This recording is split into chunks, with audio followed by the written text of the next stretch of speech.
Hello, good morning, नमस्कार, आदाब। एक बार फिर से आप सबका स्वागत है वाईफाई स्टडी स्टूडियोज चैनल पे, which is a part of Unacademy. So आजकल जो हम लोग यहाँ पे टॉपिक नया वाला स्टार्ट किया हुआ है, ये एक तरीके से पूरी की पूरी आपके लिए सीरीज़ होने वाली है। और इस सीरीज़ में हम लोग क्या क्या चीज़ें पढ़ेंगे वो भी आपको यहाँ पर प्रॉपरली समझ में आ ही गया होगा थंबनेल देख के। यहाँ पे आपके जो क्वेश्चंस को कवर किया जा रहा है वो आपके लूसेंट की बुक से जितने भी क्वेश्चंस बन सकते थे, हर एक सवाल को यहाँ पे फ्रेम किया जा रहा है और उनके बेसिस पे यहाँ पे पूरी सीरीज चलेगी। ये सीरीज कोशिश रहेगी कि एक हफ्ते के अंदर पूरी खत्म हो जाए, सो दैट आपके नेक्स्ट वीक में कुछ नया स्टार्ट होगा। कुछ नया तो हम ऐसे कह रहे हैं जैसे कि हम जीके या जीएस को बदल देंगे। कुछ नया से मेरा मतलब है कि कुछ नया रिवीजन आपके लिए स्टार्ट होगा, ठीक है। इसके अलावा जो आपके स्पेशल क्लासेस हो रहे हैं एनसीईआरटी एंड साइंस, ये दोनों आपके स्पेशल क्लासेस 10:30 बजे और 2 बजे आपके अनअकैडमी पे होते हैं। इन केस अगर आप इन क्लासेस को ज्वाइन नहीं कर पाते हो, कोई रीज़न की वजह से आपको क्लासेस नहीं मिल पा रहे हैं कि कहाँ पर क्लास होता है, तो सिंपल तरीका है, वीडियो के डिस्क्रिप्शन में मेंशन्ड है फॉलो मी ऑन अनअकैडमी, उस पर क्लिक करिए। क्लिक करने के बाद में आपके सामने एक पेज ओपन होगा। आपको क्या करना है, उसके ऊपर क्लिक करके एनरोल का एक नीचे ऑप्शन आएगा, उसके ऊपर क्लिक कर देना। उससे क्या हो जाएगा ना, आपको हर एक क्लास का जो नोटिफिकेशन है वो आपको प्रॉपरली मिलता रहेगा। नेक्स्ट पे आते हैं, सबसे इम्पॉर्टेंट आपका करंट अफेयर्स का क्लास। जिन बच्चों के अभी पेपर चल रहे हैं, आई नो कि they will skip the class, बहुत अच्छी बात है भाई, देखो, लेकिन हमेशा ध्यान रखना कि ये जो करंट अफेयर्स का क्लास होता है, यहाँ पे आपको करंट के साथ साथ में जो आपका पुराना कंटेंट भी होता है वो भी आपको प्रोवाइड किया जाता है। तो प्लीज़ यहाँ पे इन सारे पॉइंट को ध्यान दीजिएगा। This current affairs class is very important for you all, for all the examinations, ठीक है। चलो तो आगाज़ करेंगे, यहाँ पे शुरुआत करेंगे। जो आपका नया बैच आज से स्टार्ट होने जा रहा है, उसके बारे में भी आपको बताएंगे। चलिए, तो सबसे पहला जो क्वेश्चन है यहाँ पे वो क्या है, what is abundance of fish liver oil. यानी कि यहाँ पे सिंपल क्वेश्चन में कहा जा रहा है कि जो फ़िश होती है, अभी आपने देखा था कि फ़िश के लिए रिसेंटली ई फ़िश मार्केट जो है वो लॉन्च किया गया आसाम के अंदर। सवाल में आपसे कहा जा रहा है कि जो फ़िश का ऑयल होता है या जो लिवर ऑयल होता है वो किस चीज़ के लिए अच्छा माना जाता है। विटामिन डी, लड़कियां बहुत अच्छी तरीके से जानती होंगी, जब भी विटामिन डी की बात आती है, ओ फिश ऑयल, हाँ, so this is a thing जो आपको पता होना चाहिए। अगला, pellagra disease is caused by the deficiency of which vitamin. Pellagra disease जो होती है वो कौन से विटामिन की कमी से होती है। कतई ये मत सोचना मैम ऑप्शन कहाँ है, थंबनेल के ऊपर लिखा हुआ है, द वन लाइनर, ठीक है। This is a revision class, इतना पढ़ाने के बाद में भी ऑप्शन की ज़रूरत पड़े तो बात ही क्या है। Vitamin B3 is the right answer. अच्छा, जब हम बी की बात करते हैं तो ये ध्यान रखिएगा, B2, B6 एंड B12 इनके केमिकल नेम भी आपसे पेपर में पूछ लिए जाते हैं। अगला सवाल, on which principle hydrogen bomb is based. आपने पढ़ा होगा एटॉमिक बॉम्ब के बारे में, आपने पढ़ा होगा हाइड्रोजन बॉम्ब के बारे में, एंड जब भी ये सारी चीज़ें आती हैं हमेशा हिरोशिमा और नागासाकी आपके दिमाग में आता होगा। तो इनकी जो डेट्स हैं वो आपको पता ही होगा, 6 एंड 9 ऑफ अगस्त, जिनके ऊपर सवाल बनता ही बनता है। तो इसका करेक्ट आंसर क्या होगा यहाँ पे, नाभिकीय संलग्न। अब भैया ये क्या होता है, हम ये तो पता नहीं है। सुनो, जब हम कहते हैं फ्यूजन, तो फ्यूजन का मतलब क्या होता है, ये हो गया सन का कॉन्सेप्ट, किसका, सन का। लेकिन जब हम यहाँ पे फिजन कहते हैं तो फिजन का कॉन्सेप्ट आपको यहाँ पर देखने को मिलेगा। तो ये देखो, दो चीज़ें होती हैं, एक होता है फ्यूजन, एक होता है फिजन, दोनों ही आपको यहाँ पे पता होने चाहिए। अगला, एनडीए, ठीक है। अब देखो, एनडीए के जब हम बात करते हैं तो इसके बहुत सारे सेंटर्स बने हुए हैं, पुणे में भी है, देहरादून के अंदर भी है, दिल्ली के अंदर भी है। There are so many places जहाँ पे आपको इनके सेंटर्स देखने को मिलते हैं। लेकिन इसका जो एक पर्टिकुलर सेंटर है जिसे यहाँ पे बोला जाता है मेन सेंटर, वो आपको कहाँ मिलेगा, पुणे के अंदर मिलेगा। इसी तरीके से एक मेन सेंटर आपको देहरादून के अंदर भी मिलता है। तो ऑप्शन में अगर पुणे दिया है तो पुणे मार्क करना, देहरादून दिया हो तो देहरादून मार्क करना। ये सवाल इसलिए आपके लिए इम्पॉर्टेंट हो जाता है क्योंकि अब से एनडीए का जब फॉर्म आएगा तो जो गर्ल्स हैं वो भी यहाँ पर इस फॉर्म को फिलअप कर पाएंगी। तो इसकी वजह से ये क्वेश्चन आपसे एग्जाम के अंदर पूछा जा सकता है, ठीक है। अगले सवाल पे चलिए, by which name was the Indo China agreement sign in 1954। 1954 में जब इंडिया और चाइना के बीच में एग्रीमेंट साइन होता है तो वो किस नाम से साइन किया जाता है, तो ये पंचशील समझौते के नाम से साइन किया जाता है। पंचशील ट्रीटी जो है ये आपको नेपाल के साथ में भी देखने को मिलती है। और ये जो पूरा का पूरा कॉन्सेप्ट है, इसे गुजराल डॉक्ट्राइन के नाम से भी जाना जाता है। आप यूपीएससी का पेपर उठा के देखोगे, वो कभी भी पंचशील लिख के नहीं पूछते हैं, वो हमेशा गुजराल डॉक्ट्राइन लिख के सवाल करते हैं। इसके अंदर सबसे इम्पॉर्टेंट क्या है, 5 पॉइंट बोले गए हैं, जिसमें से सबसे मोस्ट इम्पॉर्टेंट पॉइंट ये बनता है कि अगर किसी भी देश में, चाहे वो चाइना हो चाहे वो इंडिया हो, अगर इनका खुद का कोई मैटर है तो ना तो वहाँ पे इंडिया के बोलेगा, और अगर चाइना का मैटर है तो इंडिया तो बिल्कुल नहीं बोलेगा, और अगर इंडिया का मैटर है तो चाइना नहीं बोलेगा। यानी कि यहाँ पे सोवरेनिटी के ऊपर सबसे ज़्यादा फोकस किया गया। चलिए, अच्छा, अगला सवाल, who is the author of Panchatantra? बचपन से सुनते आ रहे हैं, बचपन से पढ़ते आ रहे हैं, कुछ नया नहीं है इसका आंसर क्या हो जाएगा यहाँ पे? Vishnu Sharma is the right answer. अगला, which is the upper house of the parliament? Upper house of the parliament क्या होता है? एक तो अपर हाउस होता है, एक लोअर हाउस होता है, तो कैसे याद होगा? अक्सर में हम भूल जाते हैं। मी टू, मेरे साथ भी यही होता है, हम भी भूल जाते हैं। कई बार होता है ना, अपर हाउस लिखा है, लोअर हाउस लिखा है, ओह शिट, भूल गए, कन्फ्यूजन क्रिएट हो गया, पेपर में क्या करें? तो देखो, सिंपल तरीका है, जब भी आपको लिख कर आए लोअर हाउस, ठीक है, ये हो जाएगा। और अगर आपसे पूछा जाता है अपर हाउस, तो ऑब्वियस सी बात है कि जब ये लोकसभा हो गया तो वो क्या होगा? राज्यसभा हो जाएगा। राज्यसभा में मैक्सिमम सीटें कितनी हो जाएंगी? 250 सीट्स आपको मैक्सिमम मिलेंगी। इसमें से जो 12 सीटें होती हैं वो क्या होती हैं? नॉमिनेटेड होती हैं। इनका अपॉइंटमेंट कौन करता है? प्रेसिडेंट करते हैं। अगला, how long does the chief justice of the supreme court hold his office? यानी कि सुप्रीम कोर्ट का जो चीफ जस्टिस होता है, इसका कार्यकाल कितने साल का होता है? तो इसका करेक्ट आंसर बनेगा 65 ईयर्स ऑफ द एज, या फिर यहाँ पे ये ध्यान रखना 6 साल। दोनों में से जो भी पहले पूरा हो जाएगा उसके हिसाब से इनका रिटायरमेंट हो जाता है। अगले सवाल पे आइए, who is the first Indian women to climb the mount Everest twice? ऐसी कौन सी महिला हैं जिन्होंने माउंट एवरेस्ट के ऊपर 2 बार चढ़ाई करी हुई है? अगर आपसे पूछा जाता है कि माउंट एवरेस्ट कहाँ पर लोकेटेड है, नेपाल के अंदर है। अगर आपसे कहा गया कि ये बताइए माउंट एवरेस्ट की नई हाइट क्या है, 8848.86 है।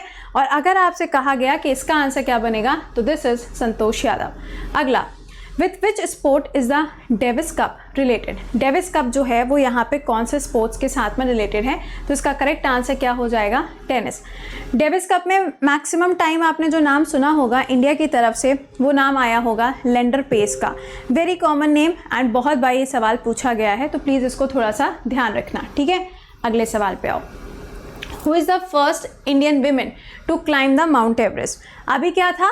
ट्वाइस था। अब क्या पूछा जा रहा है? The first Indian women. तो इसका आंसर क्या हो जाएगा? बचेंद्री पाल। सवाल, अगर मैं आपसे ये कहूँ कि माउंट एवरेस्ट के ऊपर सबसे पहले जो चढ़ाई करी थी वो किसने करी थी और कौन से ईयर में करी थी, ये कमेंट बॉक्स में आंसर करना, बिकॉज दिस क्वेश्चन केबीसी के अंदर पूछा गया था। अगला, where is the Indian military academy located? Military academy कहाँ है? तो ये आपको देहरादून में मिलेगी। अगर आपसे फॉरेस्ट रिजर्व के लिए हेडक्वार्टर पूछा जाएगा तो ये भी आपको कहाँ मिलेगा? देहरादून, उत्तराखंड के अंदर ही मिलता है। अगला, what is the currency of Japan? देखो, जापान जो है वहाँ पे अभी हाल ही में रिसेशन की कंडीशन बन गई थी, लेकिन वो तो शुक्र मनाओ कि टोक्यो ओलंपिक्स हो गया, जिसकी वजह से उनके पास में थोड़ा बहुत पैसा क्रिएट हो गया। अब कहा जा रहा है कि इनकी करेंसी क्या होती है, तो ये हो जाएगी यहाँ पर येन, ठीक है, इसको ऐसे लिखते हैं। अगला सवाल, हु ओथ द प्रेसिडेंट? यानी कि जो राष्ट्रपति होता है, अगर इनको शपथ दिलाने की बात आती है तो इनको शपथ किसके द्वारा दिलाई जाएगी? तो सिंपल आंसर हो जाएगा सुप्रीम कोर्ट के जो चीफ जस्टिस होते हैं उनके द्वारा शपथ दिलाई जाती है। सपोज करो कि सुप्रीम कोर्ट के चीफ जस्टिस अवेलेबल नहीं है, तो क्या होगा? तो जो भी सीनियर मोस्ट जज होता है वो यहाँ पे शपथ दिलाने का काम करता है। आर्टिकल नंबर 60 के अंदर ये बात लिखी हुई है। अगला, Nashik is situated at the bank of which river? अब आप जानते हो कि जब भी हम यहाँ पे कुंभ मेले की बात करते हैं तो कुंभ में नासिक आता है, उज्जैन आता है, आपका हरिद्वार आता है और प्रयागराज आता है, ठीक है। तो नासिक जो है वो कौन सी नदी के किनारे पर है? तो ये हो जाएगा गोदावरी। यूजुअली पेपर के अंदर उज्जैन पूछा जाता है, तो ये ध्यान रखना, ये शिप्रा नदी के किनारे आपको मिलेगा। अगले सवाल पे चलो, which state has the highest production of sugar cane in India? ये क्वेश्चन अभी पेपर में पूछा गया था। कहाँ पर होता है? तो ये यूपी के अंदर होता है। अगर मैं यहाँ पे सिर्फ इतना पूछूं तो आप कहोगे महाराष्ट्र, ठीक है। चलो नेक्स्ट पे आओ, हु रोट रामायण, रामायण जो है वो किसके द्वारा लिखी गई है? तो इसका करेक्ट आंसर क्या हो जाएगा यहाँ पे? या क्या वाल्मीकि जी? नहीं याद है मैम, हमको नहीं पता। ठीक है, कोई दिक्कत की बात नहीं है। 26 जनवरी को झांकी तो देखे होगे, उसमें देखा था जब अयोध्या के राम मंदिर की झांकी निकली थी तो आगे कौन बैठे हुए थे? वाल्मीकि जी बैठे हुए थे। तो सिंपल आंसर क्या है? Valmiki is the right answer. अगला सवाल, what is the currency of Dhaka? अब देखो बहुत ही हलवा टाइप का सवाल ही आया। ढाका, देखो सॉरी बांग्लादेश, ढाका कह रहे हैं, बांग्लादेश यहाँ पे क्योंकि बांग्लादेश लिखा था ढाका दिमाग में चलने लगा था। तो यहाँ पे जब हम इसकी कैपिटल की बात करेंगे तो ढाका हो जाएगा, और करेंसी की बात करेंगे तो टका हो जाएगा, और पीएम की बात करेंगे तो भैया सुनो 71 फ्लावर्स आना कोई छोटी मोटी बात नहीं होती है। हमारा तो फ्लावर भी नहीं सही से बना। ओ शेट, कोई बात नहीं, कोई बात नहीं, इट हैपेंस। तो 71 फ्लावर्स आना छोटी मोटी बात नहीं होती है। तो दैट इज शेख हसीना जी। अगला, what year did the Nobel prize begins? देखो नोबेल प्राइजेस दिए जा रहे हैं, आपको मालूम है सारे के सारे नाम आ ही चुके हैं। अब ये जो अवार्ड्स दिए जाएंगे ये 10 दिसंबर को दिए जाते हैं। ठीक है, सबसे पहली बार इसकी शुरुआत कब से हुई है? तो दैट इज 1901, एल्फ्रेड नोबेल के नाम पे इसकी शुरुआत करी गई थी। ठीक, चलो अगला बताओ, how many members can the president nominate in the Rajya Sabha? अभी मैंने आपको बताया, आंसर कितना होगा? 12। कौन कौन से फील्ड्स होते हैं? तो जैसे कि लिटरेचर हो गया, आर्ट हो गया, सोशल वर्क हो गया, और क्या बचा? आर्ट हो गया, लिटरेचर हो गया, सोशल वर्क हो गया, एक और कुछ बचा, तुम बताओगे या हम बताएं? देखो यहाँ पे गलती से स्पोर्ट्स मत ऐड कर देना, ठीक है ना, ये नहीं होता है, इसको बाहर रखिएगा, ये इसका हिस्सा नहीं होगा। एक बचा है, जल्दी से आंसर करके बताओ। Art, literature and social work, क्या बचा? अरे यार साइंस बचा, और क्या बचा? तो ये फील्ड्स होते हैं जहाँ से नॉमिनेशन किया जाता है। अगला, who was the captain of 1983 world cup? जब इंडिया ने क्या किया था? वर्ल्ड कप जीता था। तो आंसर हो जाएगा कपिल देव।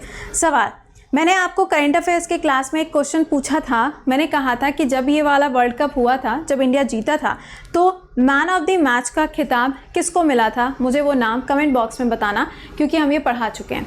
अगला सवाल, who is the Indian to take all 10 wickets in an inning of the test match? कौन से ऐसे प्लेयर थे? अनिल कुंबले, जिनको जंबो के नाम से भी जाना जाता है, एंड ये कर्नाटका से बिलोंग करते हैं। अगला, देखो दो नाम कर्नाटका से हमेशा याद रखना। पहला जो नाम है वो हो जाएगा, समझ गए होगे, राहुल द्रविड़ का, और जो दूसरा वाला नाम है वो किसका है? अनिल कुंबले का। अगला सवाल, which is the first women's university of Haryana and where it is located? तो इसका आंसर क्या हो जाएगा? आप यहाँ पे देख सकते हो, ये कहाँ पर है, ये भी आपको लिखा हुआ नज़र आ रहा होगा, सोनीपत के अंदर आपको ये मिलेगा। ओके, कई बार आपने सुना होगा ज्योतिबा फुल्ले जी का नाम सुना होगा, राइट? अच्छा, क्या इनके नाम के साथ में या इनकी कोई फैमिली मेम्बर, मतलब अगर हम बता देंगे तो सारा खेल ख़त्म हो जाएगा, क्या इनका कोई फैमिली मेम्बर ऐसा व्यक्ति था जिसने बहुत ज़्यादा काम किया है विमेन एजुकेशन के लिए? अगर हाँ तो कमेंट बॉक्स के अंदर आंसर करके बताइएगा। और वो कौन से पर्सनालिटी थे जिन्होंने पूना के अंदर विमेंस कॉलेज की शुरुआत करी थी? हिस्ट्री की बात हो रही है भाई साहब, आंसर कमेंट बॉक्स के अंदर आना चाहिए। अगला, और हाँ ये मत सोचा करो कि मैम कमेंट नहीं पढ़ती हैं, ऐसा बिल्कुल भी नहीं है। जब मौका मिलता है हम तब कमेंट पढ़ते हैं, ज़रूरी नहीं है कि जब आपने सुबह सुबह कमेंट किया हम तभी पढ़ लें, बट मुझे जब मौका मिलता है, जब टाइम मिलता है, I use to take those comments. ठीक है, चलिए अगला सवाल, with What instrument is the atmospheric pressure is measured? किससे यहाँ पे एटमॉस्फेरिक प्रेशर को कैलकुलेट किया जाता है? तो इसका करेक्ट आंसर क्या बनेगा यहाँ पे? ये हो जाएगा बैरोमीटर से कैलकुलेट करते हैं। नेक्स्ट क्वेश्चन पे आइए, When and where was the first Asian Games held? अब देखो अभी आपने देखा कि क्या हुआ, कॉमनवेल्थ गेम्स में जाने से इंडिया की हॉकी टीम ने मना कर दिया। ठीक है, 2022 में होने थे। एशियन गेम्स जो है ये भी 2022 में होने हैं। कहाँ पर होने? चाइना के अंदर होना है। कौन सा एडिशन है? 19th एडिशन है। तो पहला वाला जो है वो पूछा जा रहा है आपसे, तो इसका आंसर हो जाएगा 1951। कहाँ पर? दिल्ली के अंदर। ठीक है, चलो अगला बताओ, रामचरितमानस, आंसर क्या होगा? Tulsidas will be the correct answer. Next question, when is the shortest day in the northern hemisphere? Guys session के लिंक को एक बार से लाइक और शेयर भी कर दीजिएगा, बिकॉज आई एम ट्राइंग कि आपको हर एक चीज़ रिवाइज कराई जा सके। लेकिन अगर आप ये काम नहीं करते हो तो फिर एक एजुकेटर को भी, चाहे वो मैं हूँ या फिर कोई दूसरा एजुकेटर हो, डजेंट मैटर, हर एक एजुकेटर को फिर ये होता है कि यार वाई टू, मतलब क्यों आप उनके लिए नई नई चीज़ों को लेकर आओ फिर, है ना? तो इतना काम कर लिया करो।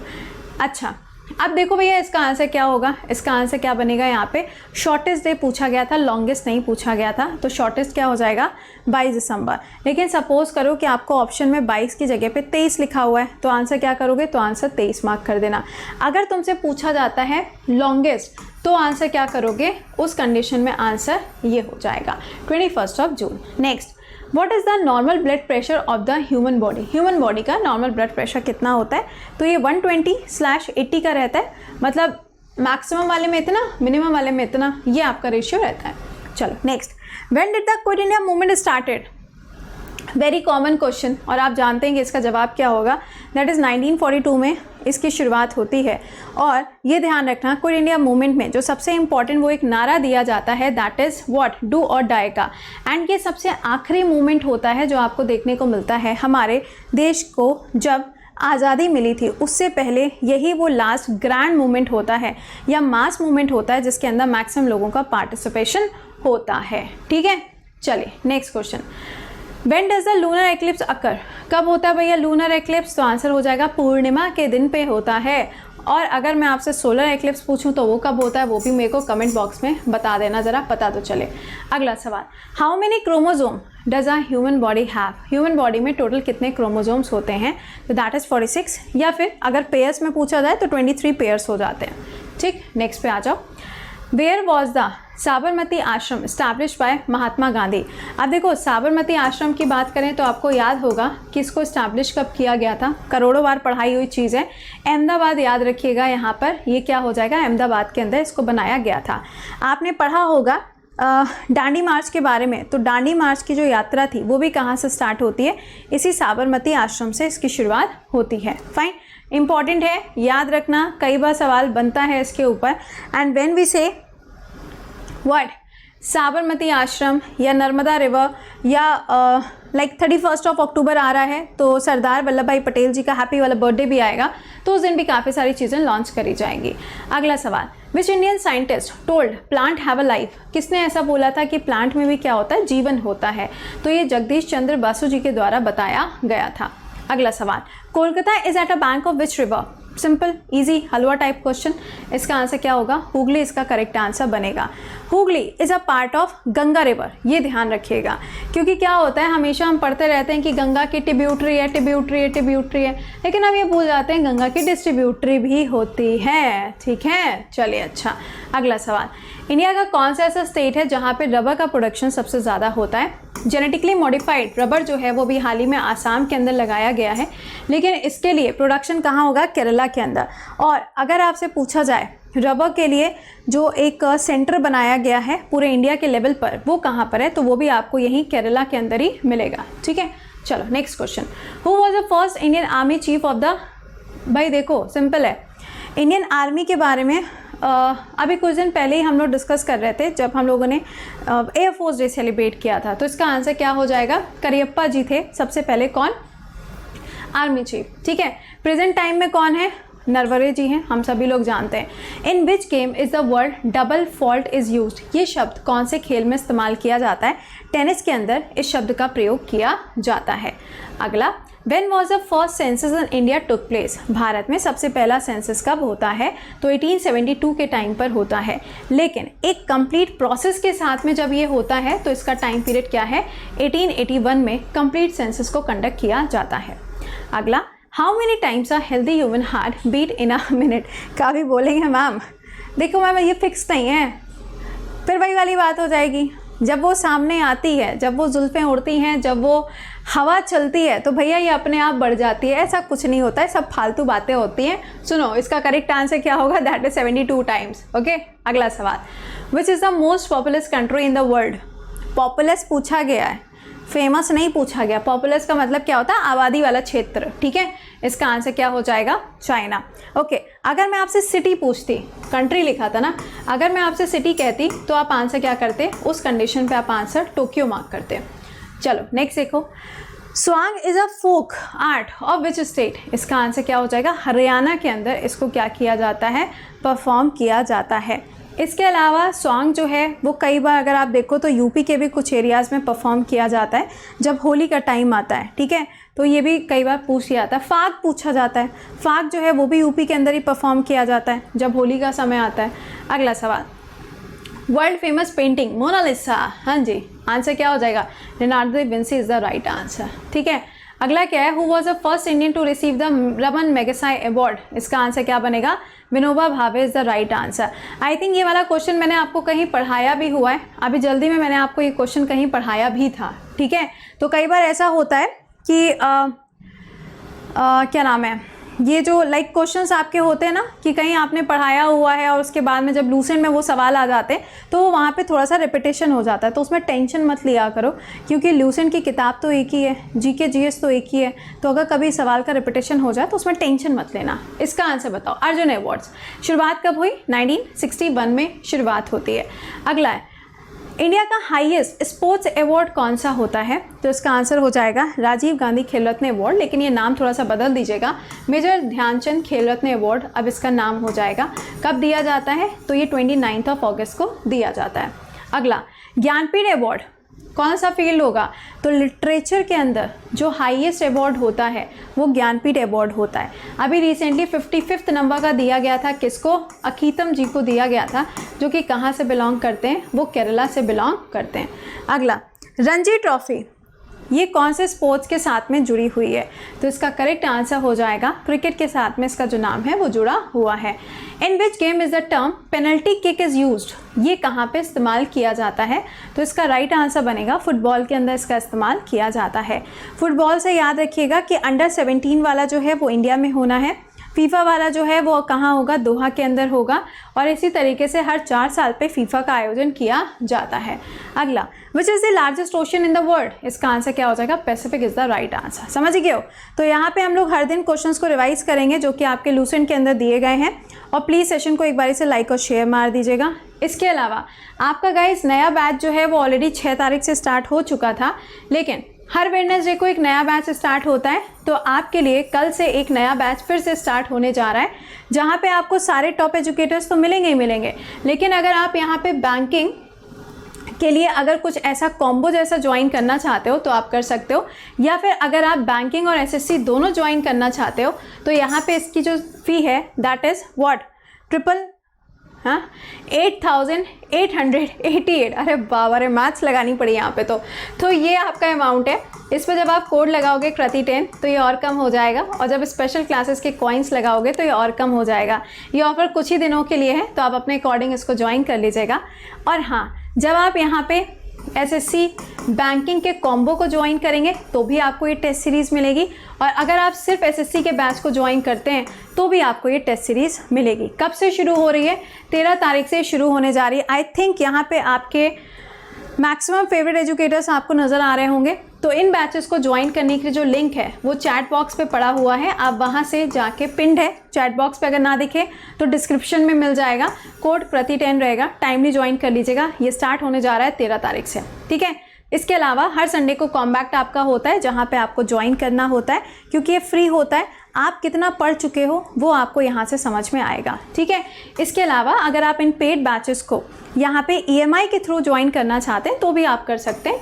ये है आपके एसएससी बैच की फ़ीस, और अगर आप एसएससी और बैंकिंग दोनों को ज्वाइन करते हैं तो फ़ी कितनी है? इतनी है।